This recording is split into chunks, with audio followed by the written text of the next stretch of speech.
team has been doing is putting together a screening assay so that we can screen large numbers of people every day in the Philadelphia population to identify individuals that have been exposed to COVID-19. So I just want to make sure, can everyone see my slides at this point? Yes. Okay, fantastic. I will just get these into full mode. All right, can you guys see it? Is it full screen? No, is it? Okay, let's see here. There we go. Is it full screen now? Yes. Okay, perfect. Okay, so I just wanted to start by giving you a very quick 30-second primer on what this virus actually is, because you will hear it bantered around as both SARS-CoV-2 and COVID-19, as well as coronavirus. So coronaviruses are a very large family of viruses. They have an RNA genome, so sometimes you'll hear people talk about them as RNA viruses. Random little interesting factoid, you can see in the picture there, the blue that is surrounding the circles. So the circles are the viruses, and the blue is actually the proteins that are decorating the outside of the virus. And you can see it kind of gives it like this halo effect. And so that's where it gets its name from. Corona means crown in Latin. So coronaviruses have circulated in humans for a really long time. A lot of our common colds are actually caused by different coronaviruses. But they can also cause really severe diseases. And this can happen when there's something called zoonotic transmission, which is basically when a virus can be passed from an animal into a human. And so we've actually seen this quite a few times in recent history. So some of you guys may have heard of SARS, or severe acute respiratory syndrome. So that's the name of the disease. The name of the virus is SARS-CoV, and CoV just stands for coronavirus. Another one that you guys probably have heard of is MERS, or Middle East Respiratory Syndrome. Again, that's the disease. The virus is called MERS-CoV. And then the most recent one, of course, is COVID-19, or coronavirus disease 2019. And the name of the virus itself is actually SARS-CoV-2. And it's named this way because it's actually very similar to SARS-CoV. So it has a lot of similarities to the virus that caused the SARS epidemic to occur. So I think the most important thing is for us to talk about the actual COVID-19, the disease that is being caused. Now, there have been outbreaks in so many different countries, but by far, South Korea has done the broadest population-based testing. And they have made their numbers public so that people can understand the trends, who is actually getting sick. And I have the numbers there for you on the screen to just show you the number of tests by country. South Korea is by far the leader with well over 200,000 tests. The next closest one is Italy with just over 61,000 tests. This was up to date as of March 10th. Obviously, these numbers will have increased for all of these different countries, but this is why I'm using South Korea as the example. So this is two graphs from the Korean CDC. On the left is the age distribution of individuals that tested positive for coronavirus, for COVID-19, and on the right is the age distribution of people who have actually died from COVID-19. They have this broken down by age ranges. And what you can notice on the left, looking at the number of people who were confirmed positive, the vast majority of the people who were carrying COVID-19 are the younger generation, 20 to 29-year-olds. Now, there's potentially a lot of reasons why this could be. My personal hypothesis is this is the age range where a lot of people are going out, they're mingling in tight quarters, in bars, concerts, etc. So it's not too surprising that there's pretty great transmission in that age group. However, if you look at the age distribution of people who are actually dying from COVID-19, this is a graph that's very skewed towards the elderly population. You can see the vast majority of people are above 80, and then it slowly tapers off until you get to people in their 30s. The reason this is so important is because a lot of people who are getting sick with COVID-19 aren't really showing symptoms. And so you could potentially be transmitting it to your parents, to your grandparents, to your elderly neighbors, and not even actually realize it. And then they could end up experiencing severe disease and potentially even death. So I am sure at this point, most of you guys have probably heard the whole hashtag flatten the curve bit. And I wanted to talk a little bit about what that is and why it's important. So I like this graph. This comes from University of Michigan because I think they do the best job of kind of explaining it. So first we're going to talk about the blue curve. So the blue curve is the number of people that would get sick if we didn't take any steps to actually contain COVID-19 infections. On the y-axis are the number of people that are sick at one time. On the x-axis is the time that the virus has been spreading. And then the dotted line is just this hypothetical threshold of how many patients a hospital can handle. So you can see that the blue curve goes drastically above that hypothetical threshold. And so the reason we are seeing such incredible mortality rates in places such as Italy is because hospitals have very limited resources. And when I say resources, I don't just mean supplies. I mean beds, I mean nurses and doctors, I mean ventilators that will actually keep people alive when they go into respiratory failure. So when there's a surge in patients that outnumbers the amount of resources that are available, you end up getting a healthcare system that's completely overwhelmed. And this puts physicians and nurses into a very undesirable position of having to perform something that's called triaging. This is something that everyone that has ever been involved in emergency medical response has had to go through, where you get taught how to differentiate between who is going to live with assistance and who is probably not going to live with assistance. And when you make that decision, you help the person that is probably going to live. It's a horrible decision to have to make, but when you are in a disaster scenario, you must make those decisions. And the end result is a lot of people die. Now, if we do what they call flatten the curve, so now we're going to talk about the yellow curve. This is actually going to be the same number of people that get sick. They just get sick over a longer period of time. So what ends up happening is the patients that are critical, the ones that are in ICUs, the ones that are on ventilators, the ones that need constant care by the nurses and physicians, you'll have a slow and steady turnover of them. So those resources are not getting tapped out. So all of the patients then are able to be treated and you end up with fewer deaths. So this is why this whole flatten the curve thing has taken off, and all of the different governments are talking about this being the best approach to trying to contain COVID-19 infections. So I wanted to talk very briefly about how and why we want to try to contain COVID-19. So just, I think it was yesterday, it may have been the day before yesterday, this article came out in a journal called Science, where they modeled the progression of disease transmission in China. The major finding from this paper was that 79% of COVID-19 cases were transmitted by asymptomatic or mildly symptomatic individuals. Now, again, this is the same graph that I showed you earlier from South Korea. My personal inference for this major finding about the vast majority of COVID-19 cases being transmitted by asymptomatic individuals is that it's this age group, the 20 to 29-year-olds. And obviously that age group can go broader, but it's the younger generation that are not getting as sick with COVID-19. They may not even realize that they are sick.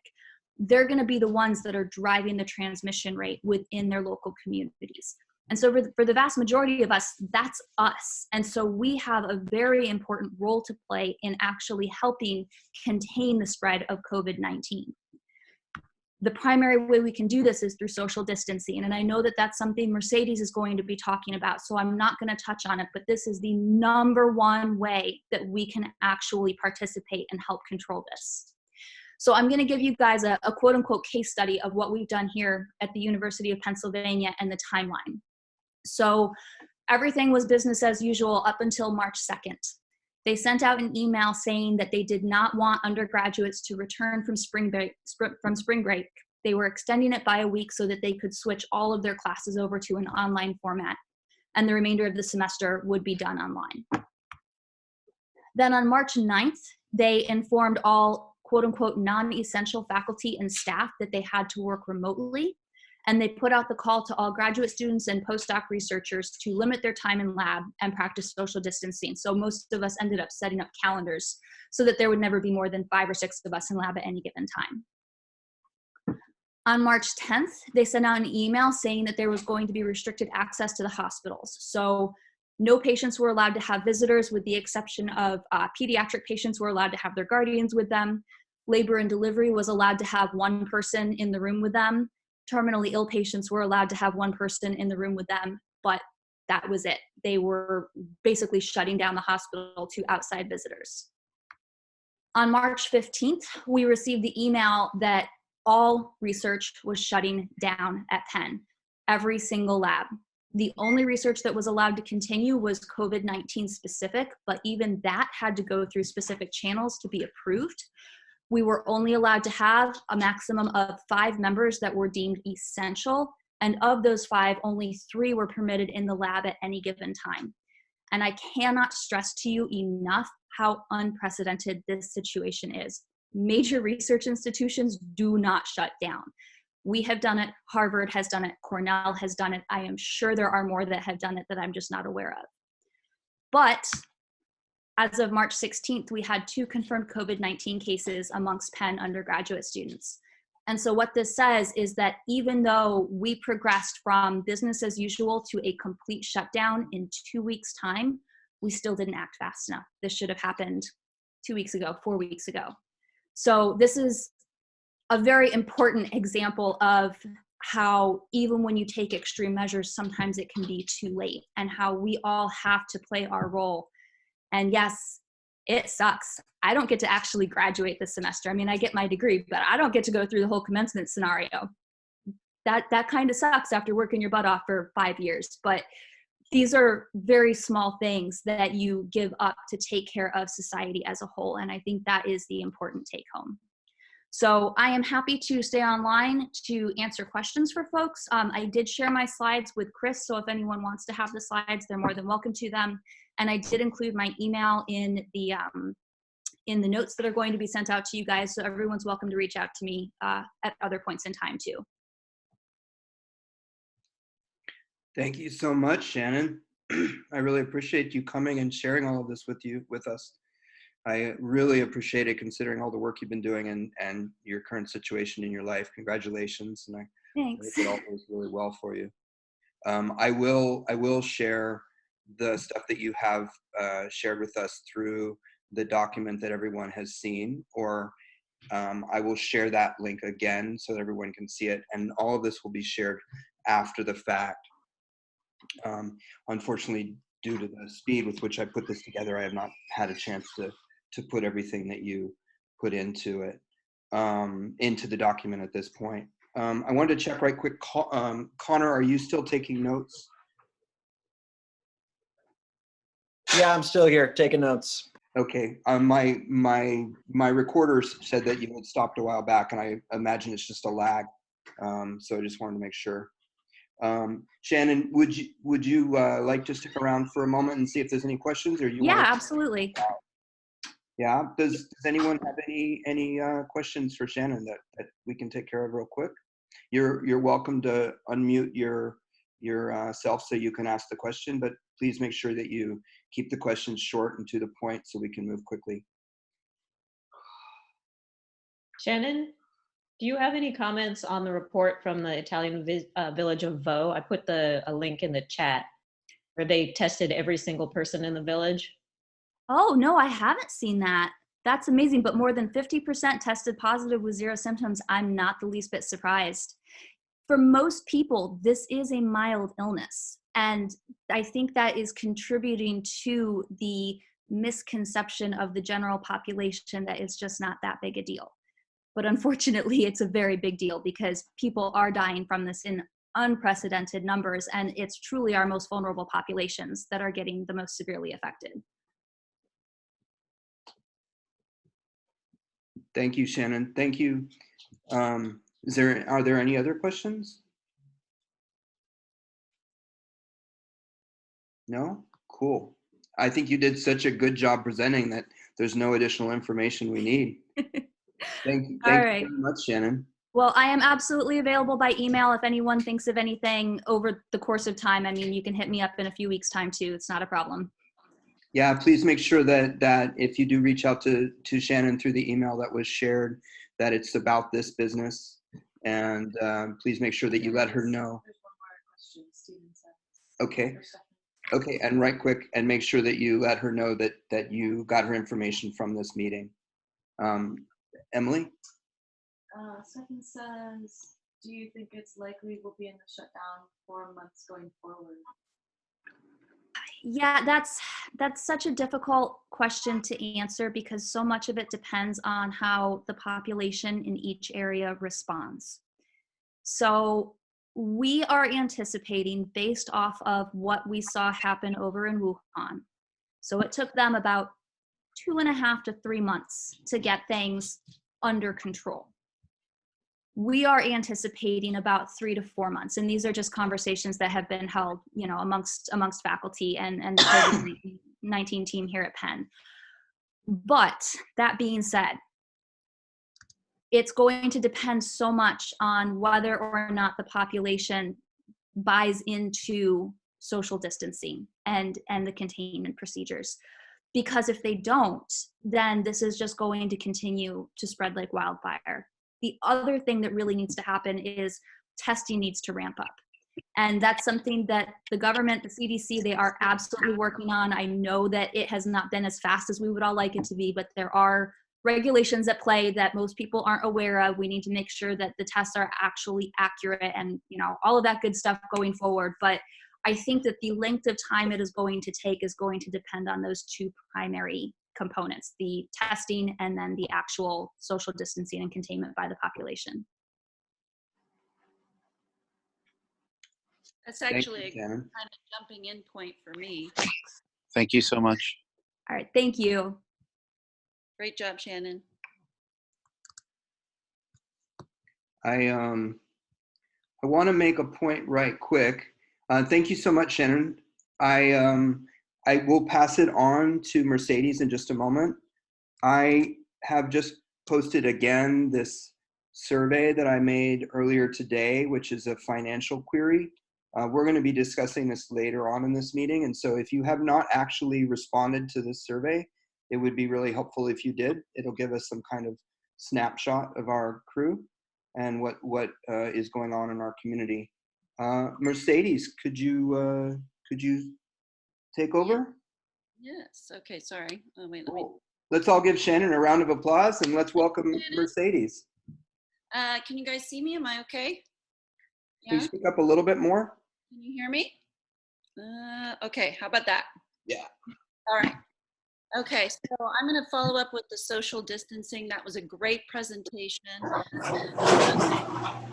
Kind of a look, the whole flattening of the curve. You know, you have to remember we already have a lot of things in the hospital that we deal and plan for already. So, you know, all the people that are needing ventilators or support for flu, we still have a regular management of all those really sick people that are already using. It's not like none are already being used.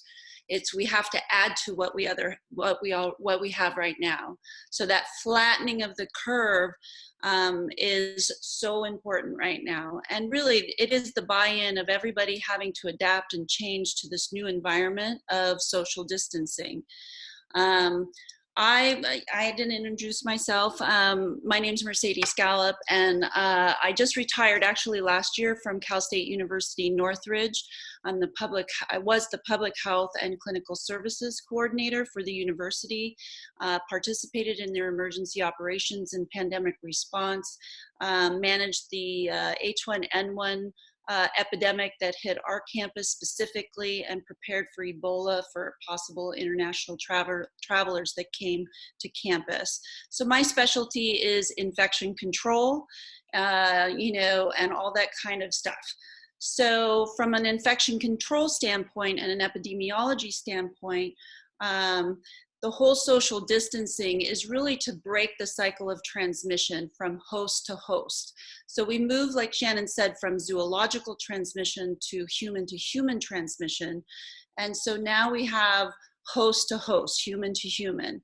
So the only way to really quell and slow it down is to break that cycle. And so social distancing involves every person having that 6-foot bubble, or small, tiny family clusters that all kind of stay together. But it's hard to adapt to, and it does cause fear and panic in people when there really doesn't need to be. It's really a strategy. And the financial and economic impact, I recognize, is painful for a lot of people. And I do hope that our administration comes forward and helps us with those types of things during this time. The lack of testing is really the gigantic thing that's really making this more challenging. With widespread testing, it gives you the opportunity in the communities to see who's already spread it, who's had it, who's, there's still a period of incubation with asymptomatic, even for more severe cases, where it's more obvious. When you have these asymptomatic carriers or mild symptomatic people, or people who had it and are getting better, there's actually some infectious time after symptoms have resolved. So you're still positive after the disease is so-called over, or you're less symptomatic. And they're really unsure if that is an infectious time. They know you're shedding viral cells and you're testing positive, but they don't really know whether or not that little space in time is also infectious. Shannon, if you know anything different than that, please correct me. I appreciate it. So, the whole strategy of social distancing comes down to limiting the number of exposures and mitigating risk. It's all about mitigating risk. Once we have testing in place, we have a lot more control. So what does that mean to people, social distancing? Does that mean, I just had a friend who was social distancing, but then took 2 people in a car and drove them across town for 10 minutes in a closed car. It's like, but we were hanging out 6 feet apart. So there's all these little things, and it's just a way of thinking. And if you're an infectious disease and control person, you think about it everywhere you go, and you realize even as a very critical eye and practiced at it, it's very difficult to maintain and really know how to do it. So, we're all getting on board, we're all learning. There's things that I get a lot of questions about masks and gloves, and that's fine. If I'm using masks and gloves, I'm good. But let me tell you, almost put yourself more at risk if you inappropriately use gloves or if you inappropriately use masks. And here's why. The masks that are little surgical masks, those are for the patient to keep the germs in, okay? The N95 masks are for the providers who are taking care of patients so they don't get the infection towards them. However, those masks are single use only. If they get wet, if they're used at all in a clinical setting, you have to consider them contaminated after each use. So for us as the general population, it doesn't make sense. And you also have to be very practiced in how to take them on and off so you don't accidentally contaminate yourself while you're using them. So there's a lot of tricks to that as far as knowing how and when to use them. A lot of times in really like Ebola or different things, when you're using personal protective equipment, you'll have somebody next to you watching you take things on and off to make sure you don't break that cycle of transmission, or to make sure you are getting everything properly done so you don't accidentally contaminate things. So with gloves, you may have, your hands might be germ-free, but the gloves won't be. And so you can still touch things and touch your face. The transmission is really self-deposited in your eyes, nose, and mouth. So, and you touch your nose, eyes, and mouth about 2,000 to 3,000 times a day. So even if you're aware of touching your eyes, nose, and mouth, you're probably still doing it about 1,500. It's really, really difficult not to do that. So with gloves, you have this extra false security that you're safe and you really aren't. And if you mishandle the gloves while you're taking them out or off, excuse me, you can actually spread more germs. So you know, there's rules for washing before, wearing gloves, washing after, and with masks and how to take them on and off and properly. An N95 mask that the providers are wearing or that you pick up in Home Depot actually have to be fit tested once a year.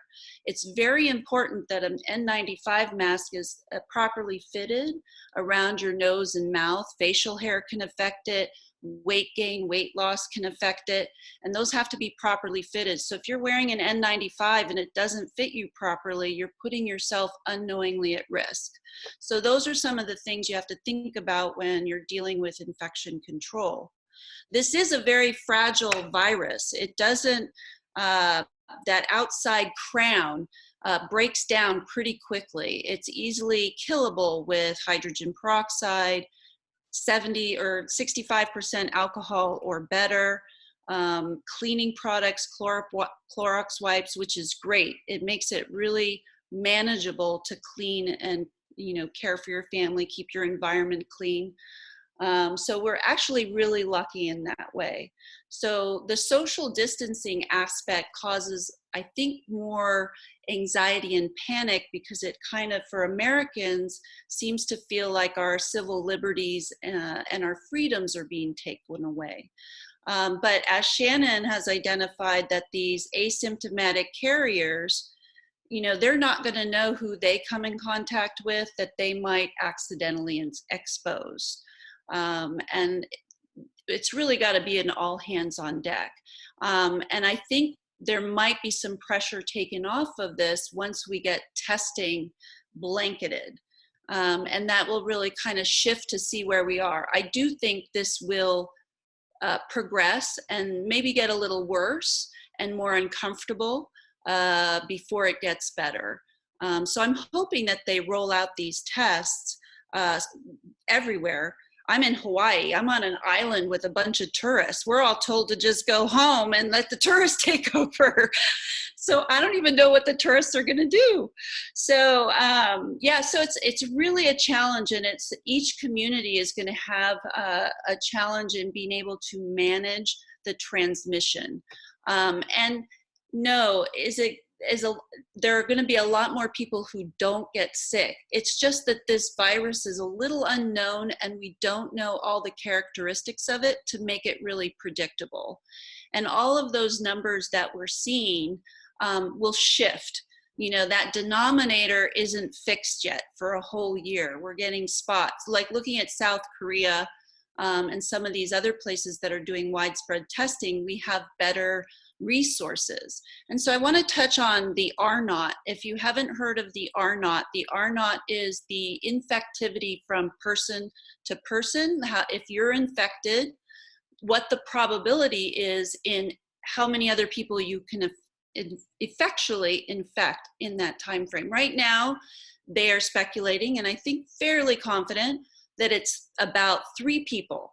So now if you think about one person infecting about 3 people, and then those 3 people infect 3 more people, okay, that's 3 times 3, you're looking at 9 people. 9 people then infect, each of those 9 people infect 3 people.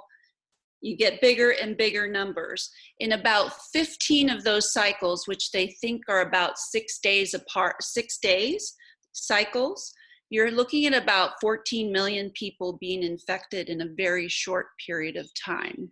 So that R0 is really important to kind of watch. Now, the flu is about 1. Let's just say 1 for round numbers. So this is a little higher. So its transmissibility is very, very quick. And because it's kind of sneaky in all these asymptomatic carriers, it makes it a little bit more challenging. Measles R0 is about 12 to 18. So one person can infect 12 to 18 people. And then those 12 to 18 people can infect 12 to 18. So you can see how large a measles outbreak can get very fast. On the cruise ship, I heard the R naught from, this is legitimate sources, that the R naught on a cruise ship was about 15. And the reason for that is because one, close quarters, not enough isolation, not enough tests, cleanliness and hygiene might be challenging. So in closed places where there's not a lot of spread of people and you've got people packed in, again, that host-to-host transmission is really easy. So we want to keep that R naught nice and low. And the way you do that is by actually distancing. So those are the two things that I can offer. And you might have more specific cleaning or questions on cleaning, keeping your environment clean, keeping, limiting your outside interactions very carefully in a calculated way, and only going out when you need to limits the number of contact and exposures that put you at risk. Mercedes? Uh-huh. I think there's a couple of questions. I have two things, and then I think Emily has one from the chat. There may be more. Sure. One is, can you provide me, excuse me, a link for the R naught information that I can share in the documentation after the event? Sure. And Sure. then also, can you go into a little bit of detail about what an N95 mask is for those who don't know? The N95 mask, and you see them commonly, they kind of, and you'll see them in, you can buy them in Home Depot. They're a little bit more fitted, the kind of conical ones that have the bridge and they're round. They do have different duckbill ones, but the N95 kind of stands for the amount of particulate that's allowed to get through. So it has to, it doesn't, like vapor, it doesn't help you with vapor. So it has to be a big enough particle that it can't go through this particular material. So right now, and this particular molecule is actually very, very, very tiny. It's actually smaller than the flu germ. So it's very tiny. But they do believe that this will be sufficient and protect, those that are wearing it properly and who have properly fitted masks. That's our safest bet. And also eye protection is important too, because the droplets can fall in your eyes, and those are our points of entry. It's our eyes, nose, and mouth. So N95 masks right now, because there is such a crisis, we don't want to try and have those if we don't need them, because our medical professionals that have to use a single mask for every patient contact that they do.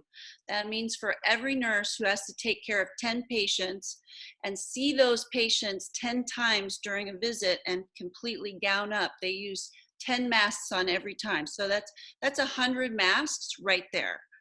So we need to reserve the use of those masks for people that are taking care of the sickest of the population. Thank you, Mercedes. Emily had a question from the chat. Mm-hmm.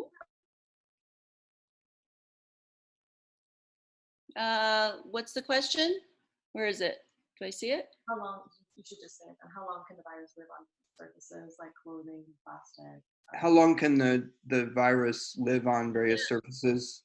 Yeah, they're finding that this actually is pretty sustainable on surfaces, and different surfaces, it's different lengths. So cardboard's going to be different than paper or material or fabric, steel versus glass. So let's just say for conservative purposes, 3 days. I have heard reports it can stay longer. UV light helps to, kill it. Remember, this is not a very sturdy type of virus, so it is killable very easy, but it can live in the right environment for like 72 hours they're expecting, but it really depends on the surface. Okay, great, thank you. And one more question. A question was asked, do you think you can give your infection to pets? In the media, they talk about how dogs don't seem to be affected, but what about cats? What about birds, etc.? I don't know that they have all the information. Remember, this is a brand new germ that we're just like faced with. So right now, like I wouldn't confidently say, I've heard reports that this isn't transmittable from a person host to an animal host. So that transmission is not linked right now, and that you can't get it from your dogs or cats, or you can't give it to them. But pets have their own flus and different bugs of their own. But you can still hug and love your animals. But they aren't suspecting that it's able to go from a human host to an animal host right now. Okay, great. Thank you. Amanda, you had a question. Would you like to speak up? Like, for example, I live by myself and I'm social distancing, but like, let's say Amy and I want to go on a hike together 6 feet apart. We were discussing whether we could do that. You can totally do that, and I encourage you to do that, because the hardest part of social distancing is really trying to figure out how to do self-care. So whether or not you're doing yoga online, or all these different strategies that we're now getting very innovative in trying to do, hiking 6 feet apart, do it, but go in separate cars maybe.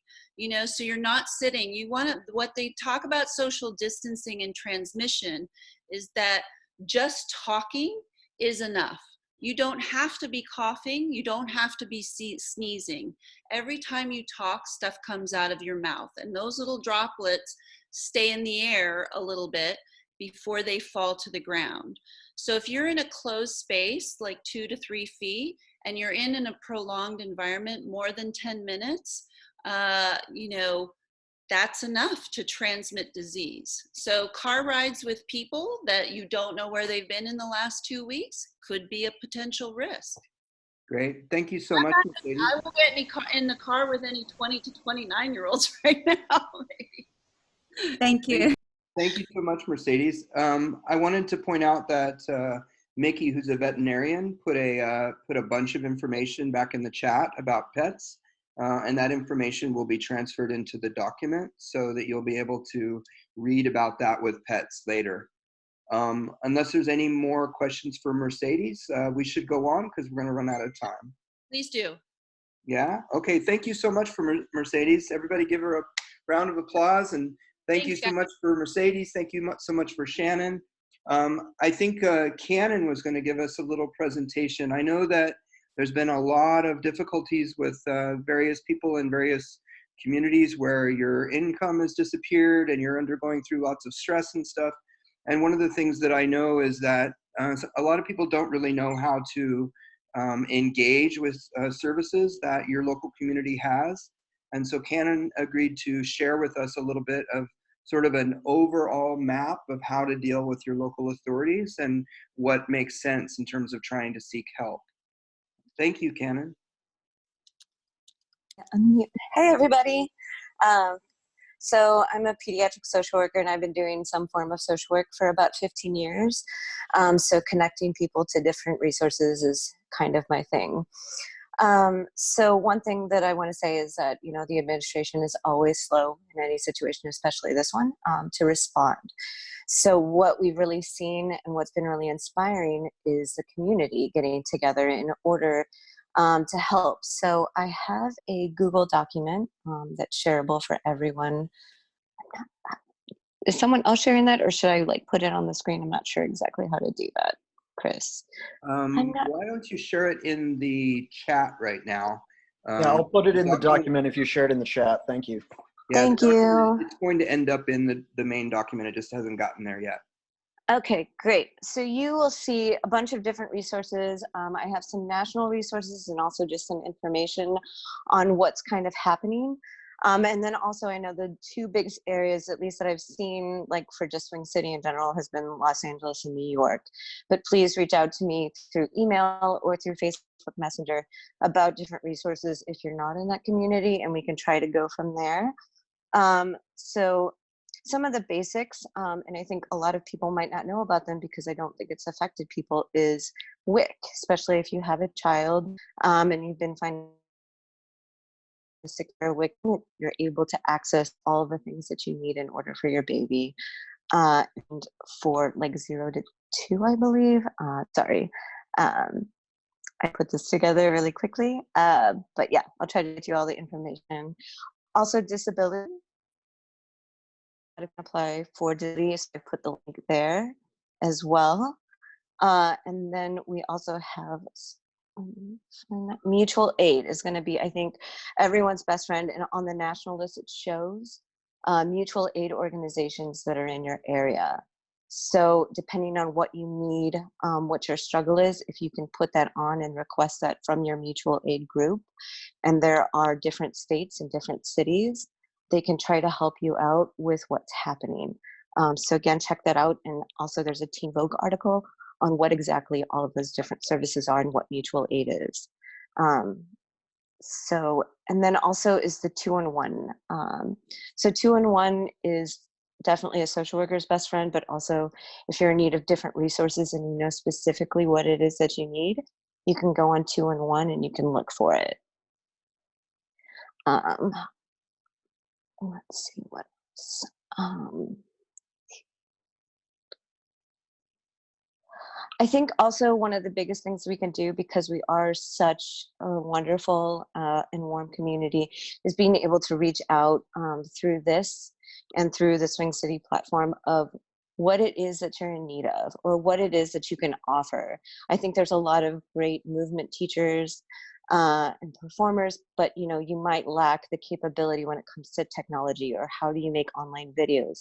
But there's a lot of people that specialize in that, and I think we're seeing hits across the economy, and also people being laid off. So this is a great chance to partner and to be able to offer your services and make something really great.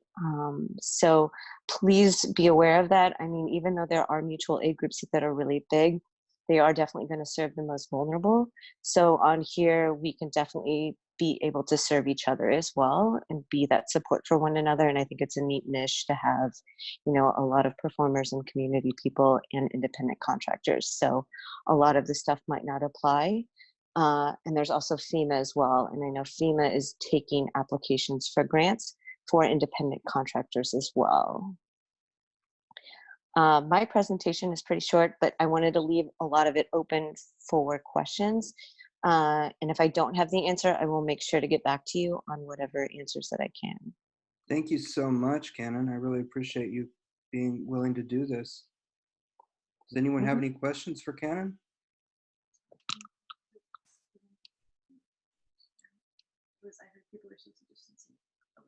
That's not for, yeah.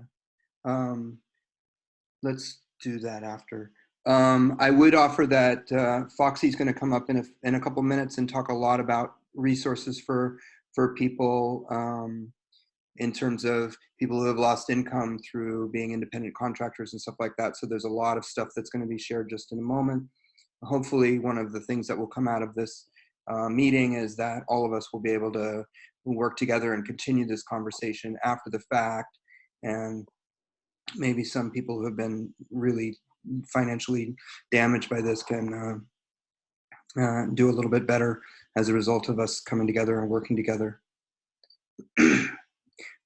Stephanie just suggested in response to you, Cannon, that she's also helpful. She will be willing to be helpful to people who need remote work resources. Stephanie is the one who turned me on to the paper document system that we're using, and there's an awful lot of people that are here that are very technically savvy, and indeed that's also one of the reasons why we're putting this together, so that people can learn how to do that kind of stuff. And one of our presenters later, Kyle, is going to be doing an overview of how to actually get online and do your business there for the many teachers and stuff that are involved in our community. Does anybody have any specific questions for Cannon? We have another question for Mercedes after Cannon, and then we'll move on to the rest of the agenda. Also, one more important thing, everyone, please contact your local officials, because everyone needs to be involved in this process of changing everything. And we do have that power to do so. So please make sure you're calling and asking for unemployment services, for, you know, universal health care, for all of the things that could really help make people's lives better and to avoid houselessness and everything else. So that's my plug. Thank you. Thank you so much, Cannon. Thank you. Big round of applause for Cannon for coming. Thank you so much. Nicely And, done. and Mercedes, the question was from Mickey about what does it mean to be social distancing in groups? The media is talking about like, you shouldn't be more than 6 people at a time. You shouldn't be more than 10 people at a time. There's like different figures being thrown out and nobody really understands what they're talking about. Okay, so when you're talking about social distancing and trying to figure out the number, it's about, remember, mitigating risk and lowering the number of contacts. They would be hard pressed to say nobody leave your house. So I think they're kind of going that direction. But when you look at 10 people, groups of 10, that would require what, 60 square feet of space to put everybody, you know, like that's a really large, and you have to make sure that there's good airflow. You know, you have to look at the physical environment that you're doing. So I feel like 10, unless you're outside 6 feet apart, is kind of a tough sell. People, you know, but I mean, it's just that kind of goes down to bars and restaurants when you're in those close quarters where you might want to reconsider. Right now, until we have testing, my personal recommendation is figure out who you want to hunker down with for the next couple of weeks. Pick that person and buddy up. You know, I've heard that some families on different neighborhood blocks are isolating together, and then just one person goes out for the groceries. You want to limit your activity to the outside world because you have to assume that everybody's infected. If you have 50% of the population walking around not knowing they're transmitting and leaving viral shed all over surfaces that last for 3 days. So you can even going to the grocery store, that's a very challenging. And as an infection controls, I actually really tried to be good going into the grocery store. It is hard. Oh, what do I do? They don't have sanitizer or wipes anymore. And now you got to pick up fruits and vegetables. And, you know, I mean, it's really, really hard. So I think, to me, that 10 is a good number because I think 10 is not even going to be a number that people are going to really be able to do. Does that make sense? Yep. It's very arbitrary. Yep. It's really hard for them to say, nobody move right now. It's not realistic. But it really does actually let people know that this is really serious and we all need to do this together. So we need to protect each other. Thank you, Mercedes. Let's move on. Let's move on, shall we? Yep. Is Foxy here? Yes, I'm here. Can you guys hear me okay? Thank you so much, Foxy. Introduce yourself and then share all of the wonderful information you've been able to gather. Thanks so much for coming and being a part of this. I really appreciate it. Absolutely. Thanks for having me. I know this is a swing city camp and I really appreciate everything you guys do. And even though I'm not necessarily a part of the camp, I definitely feel like I'm a part of it right now. So I'm Foxy. I run Fire and Ice Entertainment. Have for 15 years. It's a Cirque-based performance company, but I'm also very much a performer. So I perform for other companies just as much as I put productions on for my own. So I kind of feel like I really empathize with both sides of being the performer and then the owner of a small business. So anyway, I'm gonna give you guys a link here to an outline. 1 second, let me get, looks like, let's see.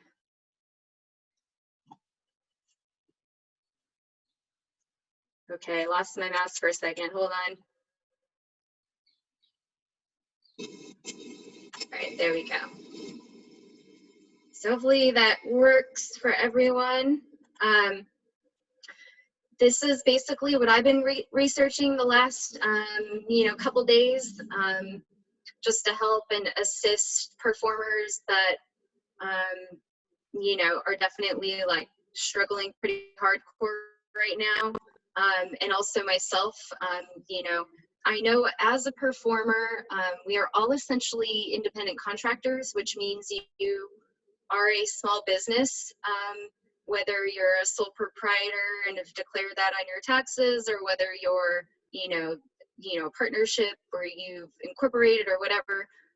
A lot of us are all struggling with, trying to find grants and funding, and also just being, an artist and performer. So this is really from that aspect of things. These are the best resources and links that I've found to grants and fundings. They're very specific in that some are for small businesses or performers and artists in Minnesota or any particular state. Some are for women, some are for any type of ethnicity, but you just kind of have to feed through all of them. And it is very much like a scholarship application for a college. You're going to have to spend time, like an hour or two, filling it out. You're going to have to be super clear with your goals and mission. They ask what you're going to use the money for.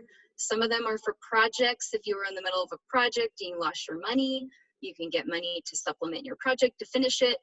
These are all, things that you can do.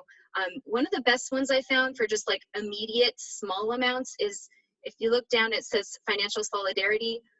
This is literally a document where people are requesting money for like medical expenses, their utility bill. It's a spreadsheet. It's super easy. You go and you fill out the spreadsheet, and they're basically Venmo and PayPaling you. This is just like a nonprofit that has raised money, and they're just going ahead and fulfilling like $50 to $250 at a time, in small amounts. Some are bigger, but it's like really, an easy, quick way to just kind of put yourself out there and see if you can get some funding. I definitely wanted to share a little bit about the small business loans. In this aspect of things, I don't think that we're all necessarily going to get enough money through grants and through the government in order to survive 3, 4, 5 months. And in my opinion, I think one of the smartest things we can do is prepare to take on a loan that is the absolute lowest interest rate we can get, and the absolute longest term loan that we can get, so that we don't have this stress ball of trying to pay when we do start making money, paying things back to the point where we can't actually pay it. So the small business loan, it's, obviously a disaster loan. I didn't put here, but you're going to want to apply under economic injury, which is if you're an artist or a performer, basically you've lost the ability to work. So I'll write that in here.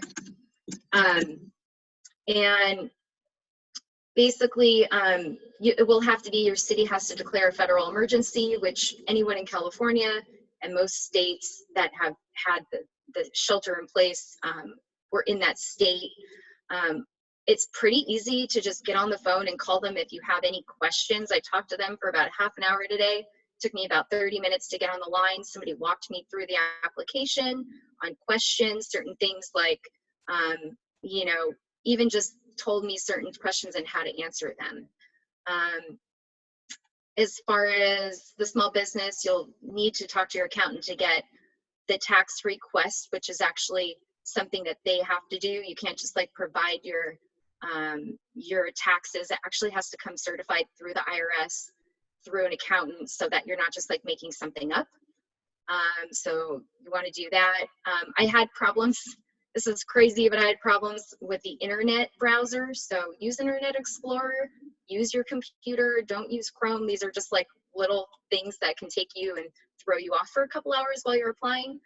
I wanted to point out something real quick. It's really important that you don't apply for unemployment insurance if you are not actually on a W-2, because that will screw you up.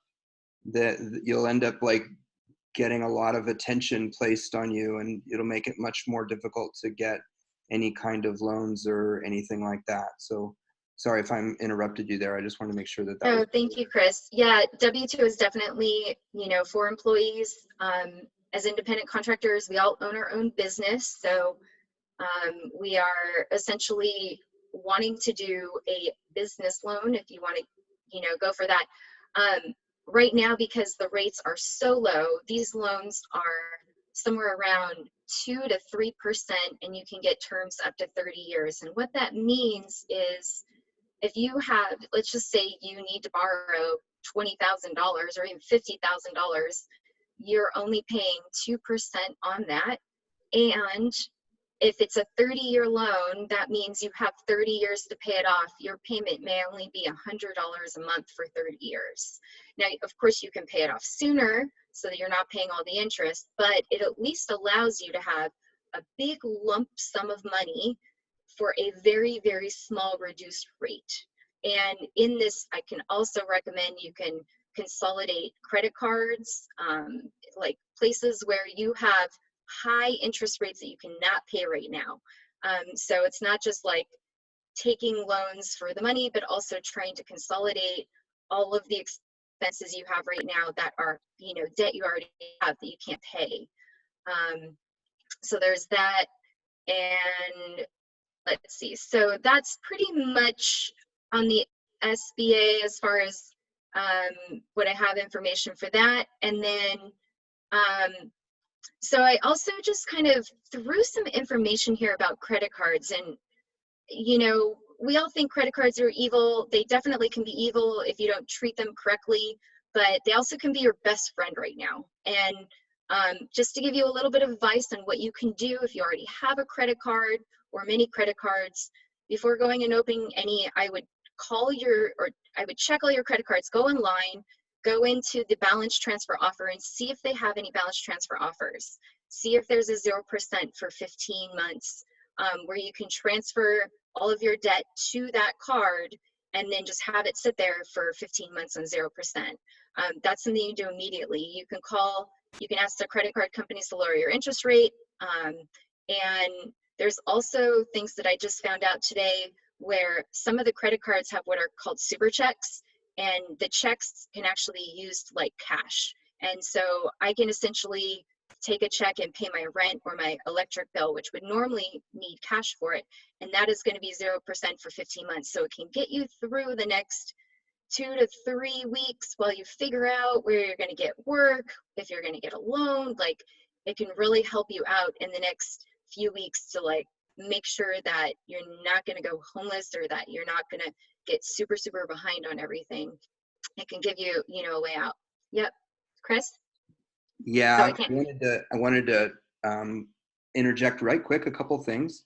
One is those super checks that you're talking about usually fall outside of the bargain that they're giving you for the percent interest. It's usually contained within the fine print. So make sure before you write a check for $15,000 on your credit card that you're not actually incurring an expense coming from the interest. That's really important to understand because they usually hide that information. That's a great point. Yeah, I would absolutely recommend calling your credit card, talking to them about all the specifics before you make any changes or doing anything. Like, do your research first, call with educated questions and answers, and get them all with the credit card before you do anything. Yeah, and I have a screen share I wanted to offer right quick. I put this together earlier, and 63 people have responded to this, and I wanted to share the results of that real quick because I think that gives a lot of context to what you're talking about here. You can see here that of the people who have said that they've lost income, which is about a third of the people have responded. Of all the people that have responded, 63 of them, it looks like approximately 50% of our income has disappeared. And this is a huge number. And I know it's only 63 people among our community, but this is a huge number. So I just wanted to really put that point home for everything that you're talking about, Foxy. Yeah, I mean, I'm in a situation, I've lost 3 to 6 months of work. I don't have a single event that I'm working on until September, October, you know, and so the immediate future has no income, unforeseeable, you know, probably through August or September, you know, and nor do I really think that it's a good idea to take any opportunities right now for the next month or two because of health and safety issues. It's just my civil obligation to not take, these events, even if they do come up. So, trying to wave it through is important. We have a And then, question from Missy. She said, are there options for independent contractors? She's been researching options besides business loans, but that seems like it's the main financing option. I don't know to the extent that you've covered all of this. yeah, I mean, from what I know, independent contractors are technically our businesses. And I mean, you definitely have to have a business license, but I don't know all of the information with that. But a business is considered, for example, a sole proprietor is considered a business. And a sole proprietor is also an independent contractor. I mean, when you're an individual, you're an independent contractor, that's usually what you file under. So I would check with your accountant. I'm not an expert on this. I've definitely know that you can't necessarily go to unemployment. And maybe there's, Mercedes mentioned FEMA. That sounds like a really great place to check out. But otherwise, SBA, maybe give them a call and, ask them about your situation. That's basically what I would do. They're super helpful on the phone. I think also Cannon was mentioning that about FEMA. Yeah. Did I interrupt you and you had more to share? No, I mean, this last one here, I've been researching credit cards, and I mean, just as a last resort, what do I have as far as options of deferring costs right now so that I can survive and pay for things and live? And, I did find this one card. It's fairly exceptional as far as like, you basically have 0% for 12 months on all new purchases, which is fairly incredible. Now, I'm not saying like I'm excited to go into debt. I'm just saying, okay, I'm not going to lose my business right now. And if you want to keep afloat and like long term, you're going to make it, I think that business will be booming in 6 months. This is an option that you should check out. And there's no annual fee, which is super important. And also opportunity for balance transfers. So these are some options that I found. Thank you so much, Foxy. I really appreciate it. Yep. Before we ask questions, I just want to point out that there's a few really good links that people have shared in the chat that are related to this topic. And just to be sure everyone knows, Connor is taking all of these links and putting them into the document. So after we do this, we will be able to make sure that everyone has it. And also the information about a workshop that Glenn is going to be holding online about financial stuff will also be shared in that document as well. So Glenn, I would appreciate, I appreciate your willingness to talk about it, but we do want to make sure we stick to the agenda and not take too long. So what we're going to do is we're going to make sure everybody knows about your event so that you can share about it at the event that you planned. Does anyone have any specific questions for Foxy before we go on? No? Okay, great. Thank you so much, Foxy, for sharing all of that. It's been really awesome that you were willing to share with us. I know that. Wait, quick question. Yeah.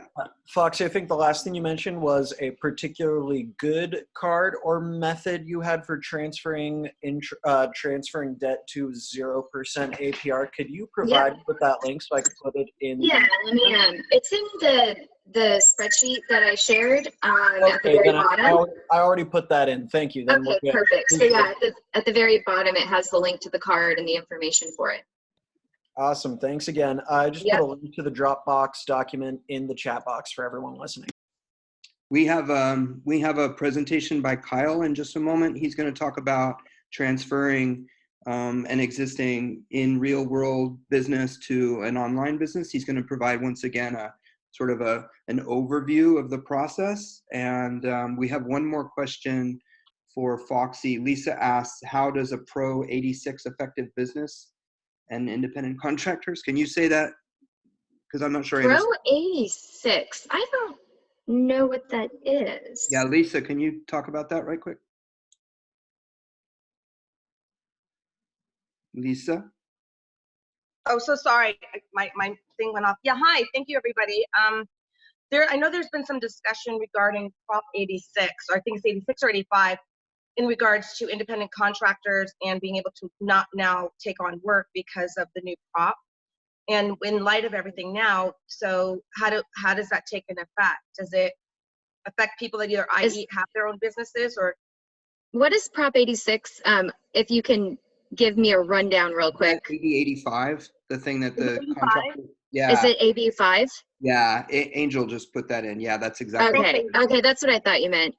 So here's the like short story on it. AB 5 is against independent contractors, right? They want every independent contractor to be an employee underneath companies. And so when you get into like this situation where they want everyone to be employees, like if you were to get unemployment insurance, you would have to be an employee, right? And you would not want to be an independent contractor. But I don't know if I'm making sense here, but I think basically you want to be super, super careful about looking like, or about not being an independent contractor. Like you want to maintain your independent contractor status, and you don't want to say that you're working under a whole bunch of companies that you have maybe been misrepresented as an employee, right? Because you're going to open up like this huge can of worms if you try and declare money. Like AB5 wants everybody to be employees. So I don't know if that makes any sense here, but I don't know much about like all of the addendums to all the props. I just know you definitely want to maintain your independent contractor status, because that would be anti-AB5, right? Because I think if you're an independent contractor and you're freelance, I think that if the core of your business, or if you're, let's say you're a performer or you're freelancing, then I think that's where the problem's starting to affect. And now with everything, with everybody kind of letting everybody go, it kind of opens up, well, now how do you get gigs or how do you get other jobs? Because if you do, and they do hire people, they have to bring them in as employees. Right. Well, I mean, under AB5, technically they're supposed to do employees, but I don't necessarily know how COVID really changes much about this. I mean, we're all still trying to fight against what's happening with AB5, and AB5 hasn't really taken, like, there's so many addendums and it's constantly changing that it's really hard to know where we are right now. But what I do know is there's still their ultimate goal is to make everybody an employee. And if you try and go and get unemployment insurance, and you say, well, you're basically saying somebody's misrepresented me, as an independent contractor, and I should be an employee, that's like basically going to make you an employee for life. And it's going to audit your company. It's going to audit everybody you work for. So, taking that stance, you don't necessarily like want to do that, right? You want to go towards essentially small business independent contractor status, I want to point out that the AB5 is something kind of outside of the context of this meeting. And I am definitely not the expert. Well, we have someone who's very engaged in that fight. Angel is very engaged with that fight. And cool. If that's okay with you, Angel, Connor will put you down as a contact information for that, and we will incorporate it into the document. Yeah, Angel says that's fine.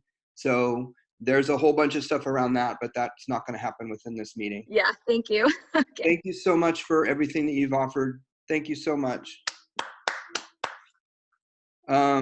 So let's hear from Kyle. Kyle, introduce yourself right quick, and then share with us an overview of how to bring your business online.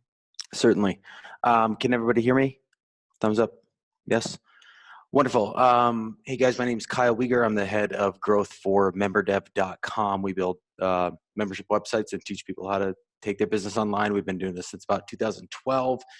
And the last 48 hours for us has been quite interesting with the massive amount of shutdowns for yoga studios, gyms, CrossFit facilities. And now not only do we have gym owners and studio owners who are having to close their doors, we have performers, personal trainers, coaches, and their teachers and their staff that are now displaced. And they relied on their weekly classes and their income to make their rent, to buy groceries, and to do all the normal human things. I believe Mercedes talked about, the impending financial and economic repercussions that are going to happen from this. And what I wanted to, I guess, share this evening was to hopefully be a little uplifting, and to also, I kind of had a twofold approach here. I wanted to help everyone just kind of breathe a sigh of relief and know that creating your own online courses and taking them to a platform where you can host them and actually make income off of them is probably much easier than you might think. And the second part of this is I wanted to give you guys some very simple resources that you can use, that some of which are very low dollar or $0, totally free, where people get sideways in the internet marketing game or the online course game or whatever is. It's paralysis by analysis. There's just so many choices out there and they don't know what to do, so they do nothing. So a few things that you don't have to be in order to make money online. You don't have to be a software engineer. You don't have to be a web designer. You don't have to be a web developer. You don't have to be an app developer. You don't have to be a UX or UI interface person. You just have to have a little bit of passion. For example, like I'm none of those things, and I still have a very profitable website that teaches, the masses a very, very niche, super niche skill. I teach a handstand course, right? So here's what I want you guys to consider. In the times where the chips are down, this is a absolutely perfect time to get creative and think to yourself, okay, what do I have to offer that I could teach someone else? And where I usually start with this is, what do you just love to do? For example, I love doing handstands. So I went and studied, made a course around it. You guys all have your own thing that you love to do. And there is an audience of people out there swimming on the internet. And by the way, they're scrolling now more than ever because of all this downtime. And they're waiting. They're just waiting for someone to come teach them the skills that you probably have. A few things I'd like to get a little more dialed in on are get specific. And when I say specific, I mean super specific. There's an old saying in the marketing world that, the riches are in the niches, right? Do you have a specific skill that is just so tailored to you that you're probably the best one to teach that? Then I would say yes, absolutely go for that. It's not enough in today's online marketplace to just come in with here's a 60-minute yoga flow, right? You can kind of get that pretty much wherever. The other thing I would encourage people to consider is, if we're going to step into this role of teacher online, can you make a course out of what you do? Can you make a 3 or 4 or 5 or 6-step course out of what you do and package that up and bundle it up into a nice little program? The amount of course-based videos on YouTube versus what we call the choose your own adventure videos on YouTube, the course-based videos are outpacing the choose your own flow kind of thing by orders of magnitude. And that trend is going to do nothing but continue as we move forward, especially now. Also, most people say well, I don't have a web background. I'm not a coder. I don't know WordPress. I don't know Java. I don't know all these things. That's totally fine. What I would encourage you guys to do is to be open to learning just some basics. And one of my absolute favorite resources in the whole wide world is YouTube. That's what got me from 2012 to where I am now. Is when I got curious and I didn't know how to do something and I didn't have a developer on my side, I'd be all right, I guess I'm just going to YouTube and I'm going to type in, I wanted to make a graphic in Photoshop or something. And I would type in how to add a fade in Photoshop. And I would just sit there and learn it. So don't think that you had to go to school, like legit school, for all of these things to learn them. I got my degree in 2005 from the University of Wyoming in marketing, forever ago. And now I know some like basic HTML, and it helps you run my website. You guys can do the exact same thing. It's not without our, weird scope of understanding. In the economic downtimes, one thing I will say about all of this is be smart with your money. So many people go for the expensive camera, the setting, the lighting, all of these things. You do not need to spend your money on that. Save your money for ad traffic and marketing later. Don't waste it on laser and fog machines to make, to hype up your video where it doesn't need to be hyped up. Consider the fact that the people that are out there that already love your online content, whether it be Instagram or Facebook posts, consider the fact that they're willing to pay for a course that you produce. And it doesn't have to be, Universal Studios level stuff. It just has to be good enough, and it has to be you and your personality shining through, because that is what sells. You can, like my website's a pretty good example. I recorded my first version of 6 Weeks of Handstand on an iPhone 7 and a janky tripod that didn't really do that much. The most money I spent on the whole thing was on the microphone, because I wanted the sound to be good.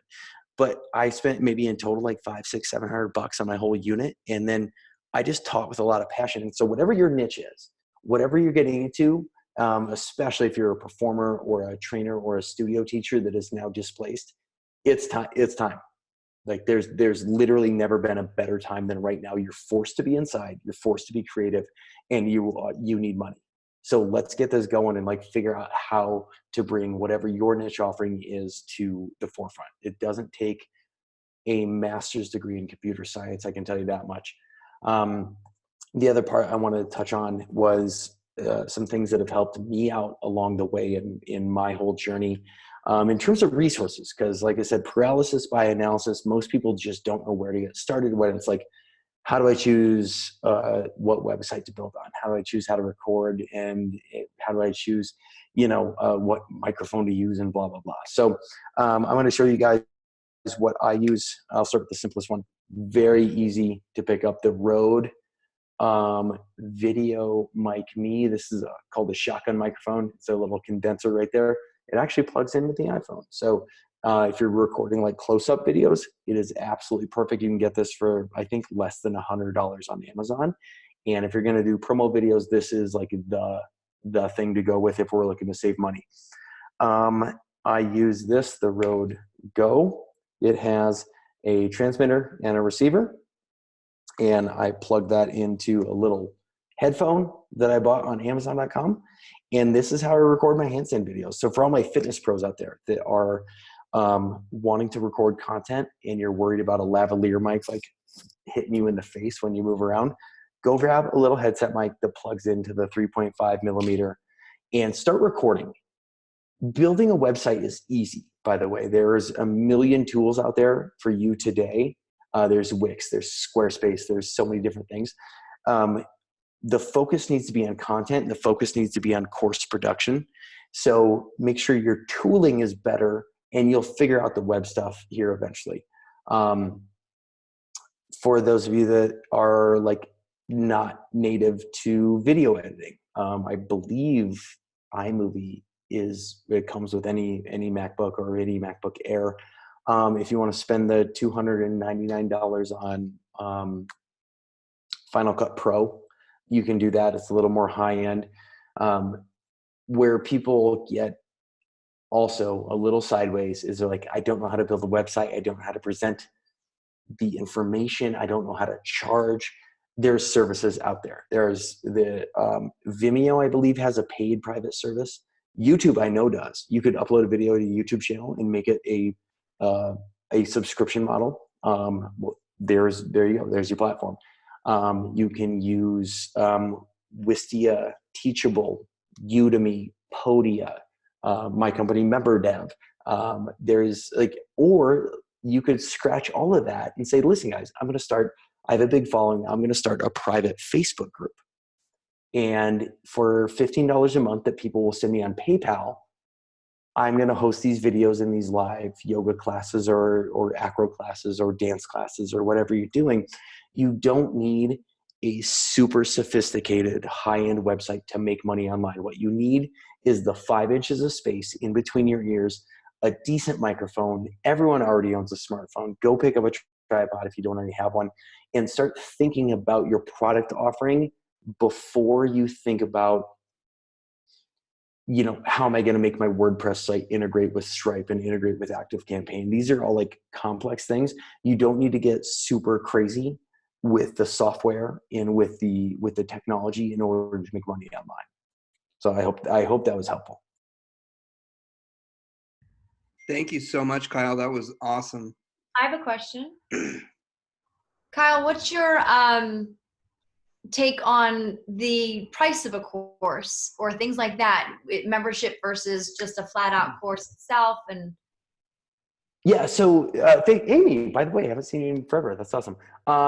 Okay, so there's a few models. There's a subscription model, which means your members, if I'm going to subscribe to a magazine, Amy, I expect a new magazine every month, right? I need new content. Like, for example, kaiweir.com, I sell a course. So I sell 4 courses, and it's a one-time purchase, but it has a start and it has a finish. Why I like the course model is because it gives people a sense of hope and to say, oh man, I can't wait to get through this course. The first time I ever experienced that was I did like at least 12 years ago. I did P90X. Do you guys remember that P90? Like I started it and I was like, I can't wait to do this whole course. I did it and I felt good afterwards. And afterwards, P90X never asked for any more money from me because they gave me a full product in a nice little package with a bow on it. And that was my product. I got to keep it forever. If you're going to go the subscription route, you need to be willing to constantly upload more content, new, more innovative stuff. So there is a demand on the content producer.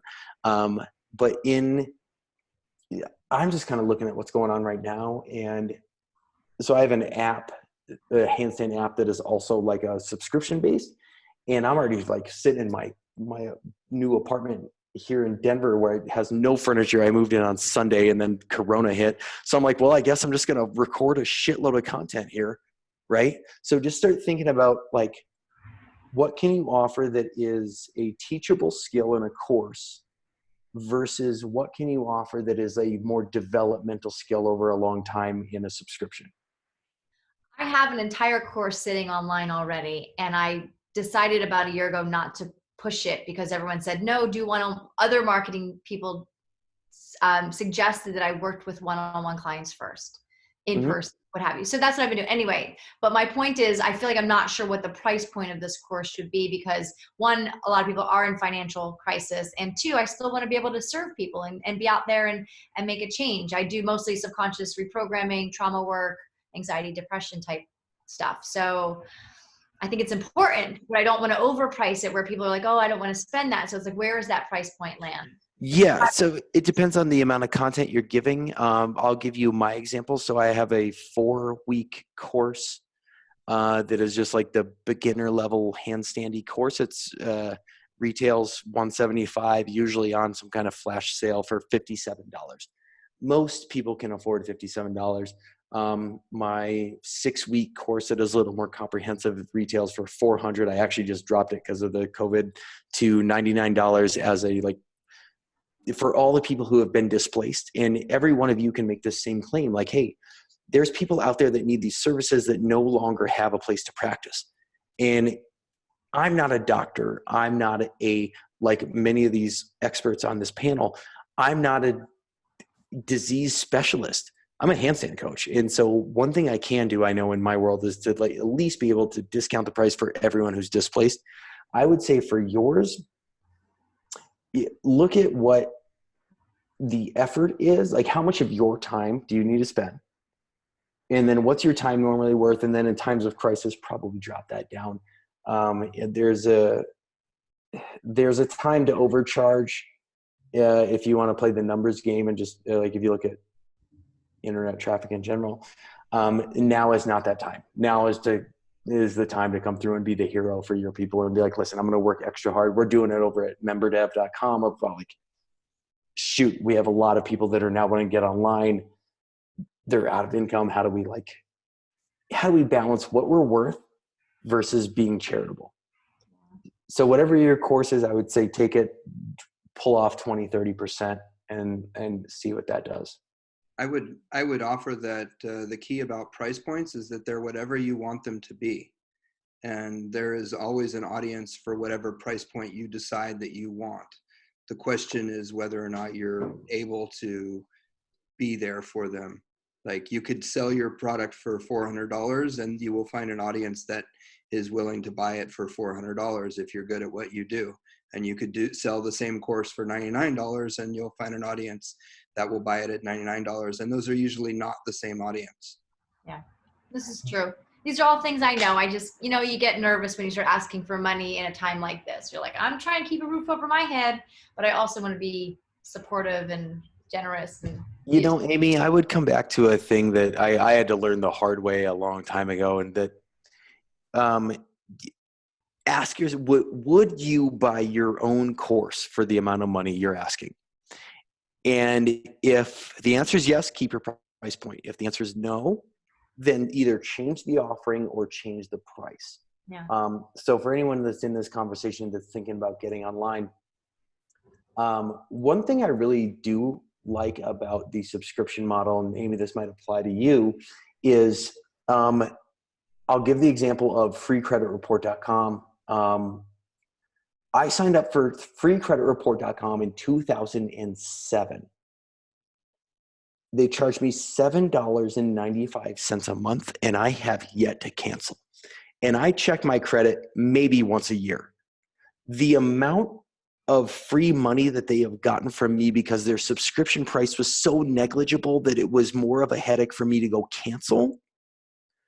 I think there's a conversation worth having there. So if we, for example, I just dropped my price from my handstand app today from $19.99 to $9.99. I'm actually kind of curious from a marketing perspective, what would happen if it was $3.99 a month? Would 1,000 people sign up and never cancel because it's only $3.99? So these are all experiments that you can run within your own ecosystem. Obviously, you're doing a little bit more high level stuff than just, making a few videos and showing someone how to do a handstand. So, it's a balancing act for each and every person that has their own subscription model or course model. I think, though, Amy, a good entrepreneur has courses that are hey, these are my high ticket things, and then subscription, these are my real low ticket things. Thank you. Yeah. So I wanted to make a point right quick. Mercedes was talking about how outdoor classes where people are able to be apart from each other might be a good option for people, but it's also really important to be aware that if someone is immunocompromised, it doesn't really matter so much if you're in the area and someone is having classes in their setting. Does anyone have any additional questions for Kyle before we move on? We have two more quick little sessions, and I'd like to make sure we don't spend too many hours on this. I've got some comments. Working with some folks on some community building stuff. There's a bit of tech. I'm a developer, so although I definitely seconding Kyle's advice that don't come to a developer until you need something. Sometimes you need just a little bit, and you can come call me because I have a bunch of time on my hands right now. Working with some folks, I think John's in the chat as well. Filkins has come, the symposium thing you might have heard about. There's a bunch of stuff around that we're figuring out how to turn into internet communities. There's a lot of parallels between what Kyle was just talking about and stuff that we're doing in this group. We're also working with a group in LA called We Deepen that's facing a lot of the same sort of situations where they've got a bunch of teachers who would normally be holding classes, and now they're figuring out how to bring all of that online. So I'll say that we're working on some stuff that's interesting, and it seems like it could be really useful to a lot of people who want to do this kind of thing. So hit me up after this, and we can discuss.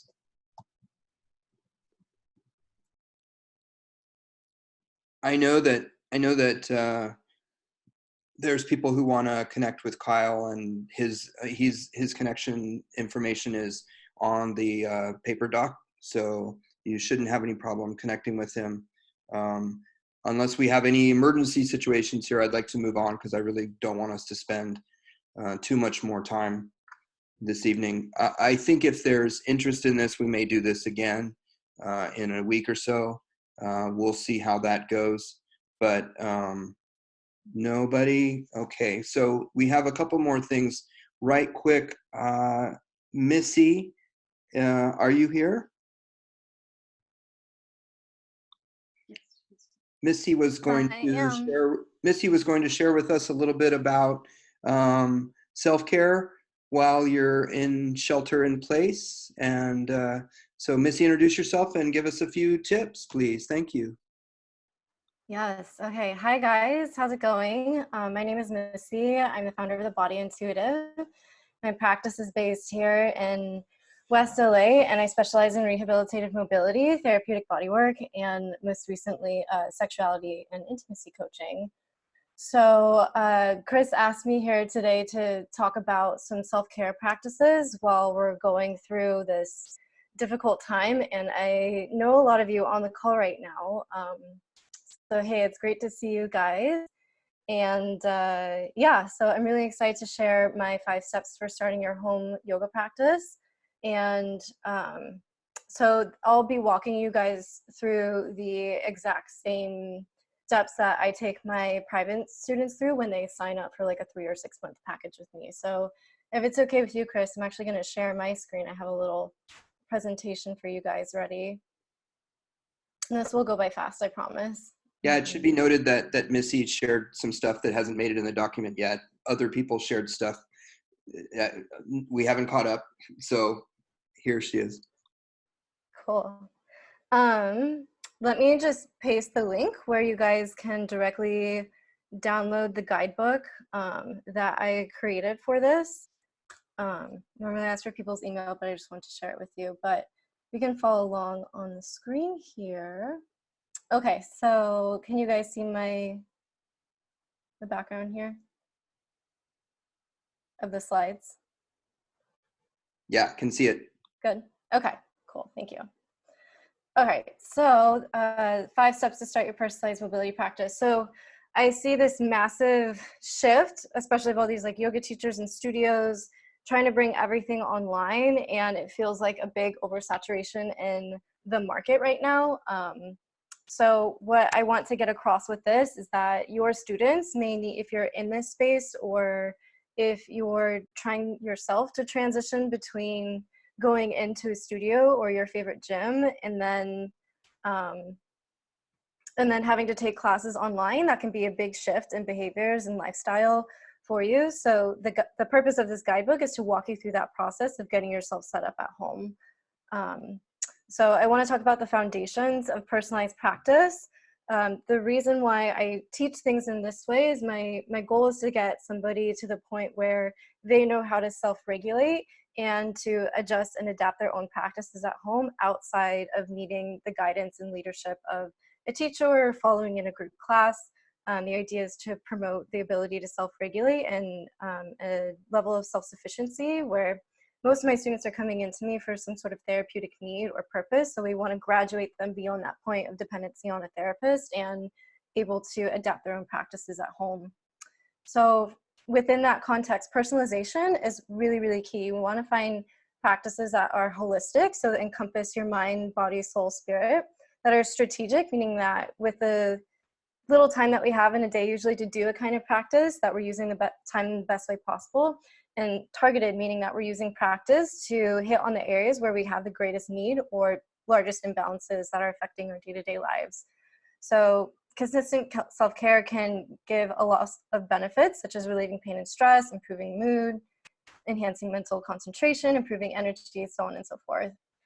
So I want to share this word dinacharya that you may not be familiar with. It's basically the Sanskrit word for personalized practice. Dina meaning flow or sun or day, translated from Sanskrit, and charya meaning your practice or your conduct or your habits. So dinacharya is effectively the Sanskrit word for the set of actions and self-care that we take on a daily basis to ensure our greatest vitality and well-being. So all of this is going to be unique to you, your circumstances, and your own individual constitution.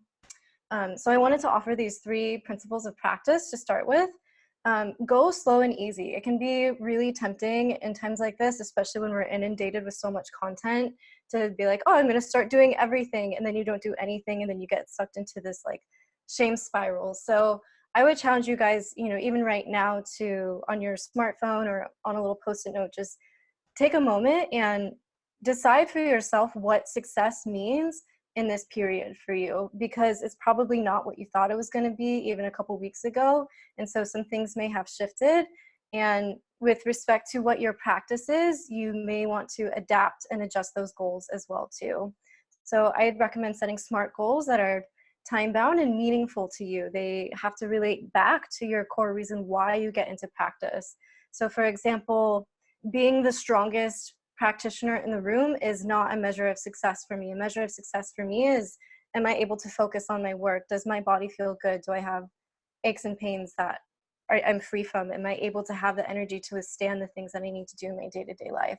So your reason, your motivation for practice could be different than somebody else's. But regardless of what your purpose is, consistency has got to be the #1 priority. So I always tell my students it's better to practice like 5-10 minutes a day, especially if this is a new practice for you to do things at home, than it is to do like 1 hour of a big class on the weekends or with a YouTube video or something. The reason being that if we take things in smaller chunks, it's more feasible, especially if you have a busy schedule, especially if you're a parent with kids who are now at home and your space is not the same. Maybe you don't have as much time in your day to yourself. So try to be consistent, pick one time in the day to start with, and then build on from there. The science points to morning being as the preferable time for practice, especially any kind of self-care practice. It really creates a foundation for the rest of your day and allows you the opportunity to tap into your body before the rest of the world comes in. There's a lot of information coming at us. A lot of us look at our phones first thing in the morning. I know I'm guilty of that as much as anybody else. But the point of the Dinacharya is not just to practice yoga, but to ritualize this practice in your life as saying, my self-care comes first and foremost before everything else. So there's another Sanskrit word called Ritucharya, and Ritucharya is the seasonal changes and shifts that occur in our practice over a longer period of time. So Dinacharya is the daily practice, Ritucharya is the seasonal shifts that happen. So obviously we're all going through a big collective trauma and shift right now, so we may need to make some changes to our movement patterns, our lifestyle, our diet, and in an Ayurvedic approach, all of these things are anticipated and adapted into our practice. So obviously if you used to go to the gym 3 or 4 times a week, you're not able to do that anymore, at least in Los Angeles. Everything was closed on Monday at midnight. So for the next 2 to 3, 4 months, we may have to make some bigger shifts over the longer curve. So I wanted to share with you guys the 5 steps to start your personalized mobility practice. These steps apply kind of no matter what type of practice you want to do, whether it's a mindfulness practice, a meditation practice, a sexuality practice, a movement practice. It really doesn't matter. The same steps apply. I would say about half my students come to see me for some kind of like injury or imbalance or pain, and the other half come to see me for sexuality coaching, and somewhere in the middle they all tend to like cross over and be interested in the different areas. So it's not so much that like everything has to be regimented and structured within your personalized practice. It could just be that this time is fit into your schedule for you to tend to whatever it is that you need. So these 5 steps are creating a sacred space, preparing your equipment, scheduling time for practice, adapt as you go, and then refine your practice. So I really recommend just starting with 10 to 15 minutes a day. Make this really, really simple for you or for yourself. Make it as convenient as possible, and the chances of your success are going to be a lot higher. Okay, so step 1, create a sacred space. Especially now that we're going to be spending a lot of time at our homes, I really encourage you guys to set up a space that feels it feels like a sanctuary to you. It feels safe. It feels like you can bring your full presence there. In my studio, I have honestly just like a rug and all of my props within like a 4 cubic feet little bin, and so it's very, very minimalistic. But I like having openness around me. You can put candles there. You can put inspiring, words or memories of friends or loved ones. Just make it feel like a space that you get to return to for yourself. Here's a quick checklist of criteria for choosing your sacred space. So I actually forgot to put the guidebook link in the comments, so there you guys go. But you want to ask yourself, for practicing at home, is this safe and appropriate for me to do movement and meditation, etc. in this space? Is it close and accessible? Is it private and quiet? Is it going to be temperate? I don't recommend practicing in cold temperatures. You want to make sure your body is warm and tended to, especially in the morning. And have it be clean and serene, so it's not cluttered with other things. So you guys can see kind of behind me, I have an altar space there. This is my office, so sometimes I'll just do a little meditation, light a candle, whatever, and that's literally the extent of it. It's just coming back to that space reminds me to just check in internally.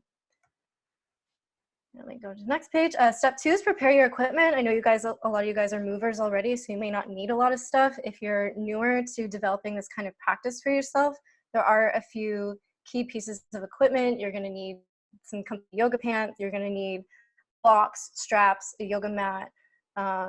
I really like to use resistance bands, so I really recommend that you guys purchase that stuff and and get it while you still can, or maybe fish it out of the garage where it's been sitting and waiting for you. The third step is where most people get tripped up in this, which is making the time for practice. We talked a little bit about how morning is usually the best time for this. But if you really want to see and feel progress in the results that you're getting from the time that you put into practice, then it needs to be consistent. And I feel like making the time comes it comes down to more of your priorities, your habits, your mindset, and your time management than it really does about a motivation issue. Most people are actually very motivated to live healthier and happier lives and get more movement and mindfulness in their day. Most of the time, the real complexity underneath that is figuring out how to get started on this. So that's exactly why I made this guidebook, is to kind of handhold people through that process and overcoming those initial barriers of thinking like, oh, I don't have the time, or I don't know what to do, or I don't know how to get started. So here's some tips just to make the time. We really want to manage our expectations to be realistic. Things are shifting very rapidly in our environment right now, so we don't want to overburden ourselves with high expectations. Start small and adapt incrementally. So if your goal is to have 15 minutes of practice, maybe you wake up 15 minutes earlier, or maybe you associate your practice with something that you know you're going to do every single day, like brushing your teeth, so that, okay, that's just the next step in the getting ready morning routine. And you can adapt it, like if on the weekends you have a little bit more time, you have 30 minutes to an hour, great, you can always take more time, but you know you have that, that like kind of regimented 15 minutes in the morning. Other things I've noticed in my students is just get rid of the story around practice. It doesn't have to be anything other than what you need it to be in that moment. So I've fallen into this a lot, when I was getting really into like advanced yoga asana and stuff like that, I would get really down on myself, and I didn't feel like I actually did anything in my practice until I like did an hour workout class, or like practiced my handstands, or was like, I was always chasing somebody else's marker of what practice meant. So get rid of the story, make it something that's meaningful to you. And if that practice looks like just laying on your mat for 15 minutes and breathing with your energy, that's okay. It's really okay. The point of the practice is there to nourish you, not to be impressive to anybody else. You can schedule repeating events on your calendar. You can keep appointments with yourself. This is not just about practice. This is about building our muscle of self-discipline and self-regulation. So for my clients who have psychosomatic imbalances or complex trauma, a history of abuse, anything like that, having this grounded practice where they know they're going to come back to themselves at a certain time every single day is a key part of working through those traumas and coming back to a sense of normalcy, security, and regularity in very stressful and uncertain times, or in times of traumatic experiencing.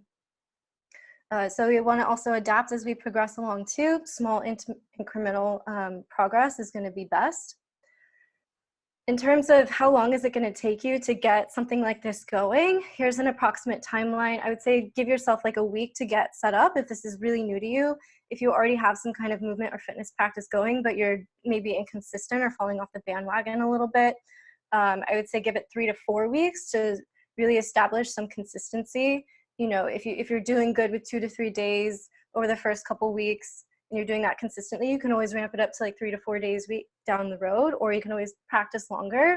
But I say just be patient with yourself and give yourself that time to really sink into this, because there's a lot of nuances that come up once you actually start the practice.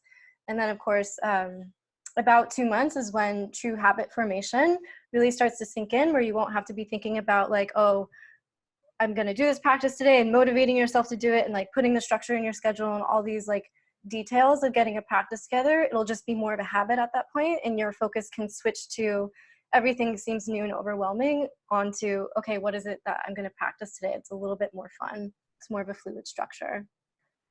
So yeah, once you have all of that in place, you can refine your practice to the seasonal fluctuations of life. You know, if you're traveling, if you get quarantined for 2 weeks, if your business shuts down, your practice is going to have to look different than it did even a few weeks ago. So don't be afraid, make changes and adapt, and give yourself permission to have that space to just give yourself what is really needed, and asking what is going to be truly nourishing to me in this moment, and coming back to a place of silence and stillness. You know, I'm seeing a lot of articles and stuff about like, here's what you can do. You can read books, you can do this, you can do a yoga flow, you can do all these different things. And I think in a time like this, what's really needed, especially for taxed nervous systems, is just to slow down and find space for intentional non-doing of anything.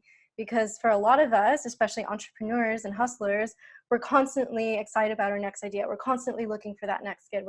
We're constantly in action, or putting this expectation on ourselves to produce and create and do all this stuff. So this could actually be exactly what's needed for you right now, potentially, to just have space to rest back and down into your center, find your center axis, tap into your inner resource, remember all of the struggles that you've gotten through in the past, and understand that you can take inspired action from that place, and from a place of being much more centered, grounded, calm, and secure in yourself, even in the face of adversity. So if you guys have any questions, I'm happy to answer them. Yeah, I know there's a lot of other yoga teachers here too, so if you guys want to bounce ideas off of each other or have like a check-in call, I'm happy to make myself available for that as well. So thank you, Chris, for inviting me on today. Thank you so much, Missy. I really appreciate you coming and sharing all of this. Yes, my pleasure. I had originally suggested that we would do this within 2 hours, and we're just about at the end of 2 hours. I was hoping that this would also start as the beginning of a conversation. So I want to reiterate what Missy just said. Is I know that there's a lot of interest from Amy and you and other people involved who have practices and who have things that they're teaching, and I'm hoping that we can begin a conversation among all of us with this evening. So perhaps rather than spending the next 20 minutes having questions, we can move on to do the last roundup of this, and then we can assemble all of this information, and we can all share and start anew after the fact. Does that sound okay with you? Yeah, for sure. And if you guys want to connect or send me questions personally, everything is The Body Intuitive, my website, Instagram, everything. So just connect with me there. Awesome. You rock so hard. I really appreciate you stepping in like this and helping out. Of course. I do think that there's a chance we might do this kind of stuff again, and it'll be similar in format. We'll have these ideas and people will share on them, and we'll have the ability to ask questions on them, etc. Is Lisa here? Lisa, yeah, she may have actually left. I'm prepping in the kitchen. Cool. This is the end. I want everyone to leave on a really good feeling, and Lisa's our like the maternal master of our camp with her kitchen. I just shared a link in the chat about comfort food. And I think when we're all here stuck away from our lives that we want to have out in the outside world, food and comfort food is really important. So Lisa was going to share with us a little bit about her comfort food and stuff and what she does with that. And if everyone could respond to that survey, it'd be great. Share with us what your comfort food is, and maybe we can share a few recipes after the fact. That sounds cool. Well, I just want to say thank you. All these shares and information that we've received so far tonight has been incredible. I've been like taking notes in between prepping. And I mean, especially now when everybody's like needing that sense of comfort or security or assurance. You know, I feel as though everyone either goes to certain places that make them feel safe and secure and comforting. Some people are for food, some people are for, you know, family members, but then you can't stay too close and you gotta practice social distancing, which is really hard for me because I'm a hugger. So I've been trying to like isolate myself in the kitchen. So for those who know me, and those who don't know me, I've been a chef, and I'm also Swing City's kitchen guru. But currently I'm actually running a kitchen in Torrance. It's called Yorkshire Square Brewery, and there's been a lot of anxiety around shopping for food, provisioning, you know, how to like supply food for your family without hoarding things. So we're just telling everybody to take things in stride and just, you know, be smart when you're buying things. I mean, like, you don't need to go out and be panicking if you don't have toilet paper. There's portable bidets that you can buy at Home Depot. There's showers. There's other little things you can do, and just ration things. I mean, there will be supplies things that you can get and kind of work within your community. As far as comfort foods, Tell us. Well, my comfort food always is the same thing, but do I ever get to eat it and I'm so allergic to it? Mine is mac and cheese. I'm gluten-free now, so that's kind of a problem. And I'm not supposed to have any dairy, so that's a bigger problem. So I've been working on a recipe to make gluten-free mac and cheese, which has been turning out pretty good. So yeah, so that's my comfort food. And I just want to let everybody know, when you're shopping and preparing, just, you know, get the minimal that you need. You don't need that much. Make sure everybody stays hydrated, and, you know, wash your hands. I mean, we're always constantly doing that. I'm surprised no one, everybody at Burning Man, we're really particular about making sure we keep everybody clean and sanitized and fed. One of the things, working in a restaurant right now in a kitchen, you know, everything is closed for indoor dining and space, but, you know, a lot of people are doing takeout, and surprisingly today was our first day doing takeout and we were slammed. So we were really busy today. So that's good that people are still, you know, getting out there and having meals prepared for. So yeah, we did, our favorite comfort food here is fish and chips. So made a lot of those today. And with it being St. Patrick's Day, I want to wish everybody best of luck and best of health. And yeah, I think that's kind of wraps it up. Is there anything else you need me to add up to that, Bill? That was the bow that I wanted to put on this entire event. I love you, dear. You're so awesome. I love you guys. Yeah. Thank you so much for everyone for coming. I hope that this was useful to you. All of the information that we've compiled, all of the chat, all of the notes that Connor took, this entire video, all the links that were shared, all of it will be put together in a package, and it will be shared publicly, both within the camp and outside of the camp. This is the first time we've ever invited people from outside the camp into our community and what we do. And this is the first time we're going to take what we do and share outside. So I'm really, really honored that Mercedes and Shannon and Missy and Kyle and everybody, and Cannon and Lisa and everybody came and was willing to share and participate so nicely and so comfortably. I love you guys. Thank you so much. Chris. Yeah. Can we do a quick, just a gratitude closeout prayer? Sure. Thank you. I got a quick question. Do we have a place to hang out and chat over text, a Slack, a discourse, Facebook group? Where should we be? Not Swing City Operations on Facebook, but we'll work on that. We'll work on that. Let's do it, Amy. So just close your eyes, guys, real quick, and just take a deep breath in. Deep breath out. recognizing right here, right now, that we are all just one love, one divine community of source, of information, of knowledge, of wealth, of communal connection, and that we are guiding each other and supporting each other through this transition that we're in right now. This is a beautiful shift and opportunity to learn, to grow, to expand, and to trust. Trust and gratitude. Trust that our healthy bodies are strong enough to get us through this.